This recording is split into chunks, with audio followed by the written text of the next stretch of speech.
Praise the lord. ఈరోజు దేవుని వాగ్దానము కీర్తనల గ్రంథము 20వ అధ్యాయము 4వ వచనము. నీ కోరికను సిద్ధింపచేసి నీ ఆలోచన యావత్తును సఫలపరచును గాక. Praise the Lord. He grant you according to your heart's desire and fulfill all your purpose. దేవుని బిడ్డలారా, దేవుడు ఇచ్చిన వాగ్దానము నీ కోరికను సిద్ధింపచేసి నీ ఆలోచన యావత్తును సఫలపరుచును ఆయన సెలవిచ్చుచున్నారు. కాబట్టి ఈ వాగ్దానము మనందరి జీవితాలలో ప్రభు నెరవేర్పు దయచేయునుగాక.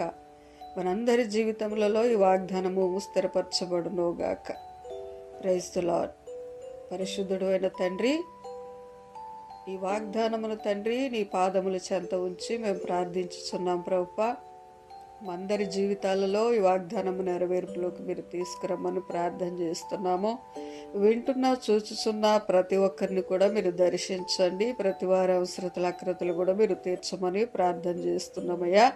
ఈ వాగ్దానమును తండ్రి దీవించి ఆశీర్వదించమని మమ్మల్ని అందరినీ కూడా మీ హస్తాల జ్ఞాపకం చేసుకుంటూ ఈ కొద్ది స్తుతి మనవులు నజరేయుడైన యేసు నామం పేరిట అడిగి వేడుకుంటున్నాను తండ్రి.